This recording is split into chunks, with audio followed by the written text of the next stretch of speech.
मेरा नाम जितेंद्र खनेजा है। हम लोग संकट मोचन कीर्तन मंडल से हैं। आज कनघटा में कंठेश्वर महादेव के प्रांगण में रामनाम का आयोजन किया गया, सब प्रकार का। क्योंकि हम लोग 12 तुलसीदास जी द्वारा स्थापित हनुमान जी के मंदिरों में कीर्तन करते चले आ रहे हैं, जिसमें आज चौथा कीर्तन है जो यहाँ पर पुष्ट हनुमान जी में हो रहा है। पुष्ट वाले हनुमान जी में हो रहा है। लगभग कितनी संख्या होगी यहाँ पर?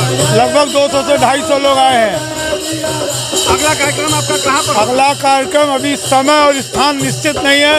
अगले महीने के तीसरे रविवार को होगा। मुख्य रूप से 2 सालों का नाम बता दीजिए।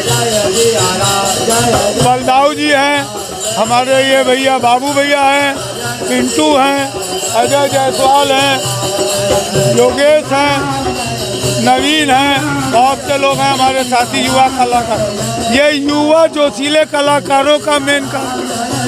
एक बार नारा लगवा दीजिए। नमो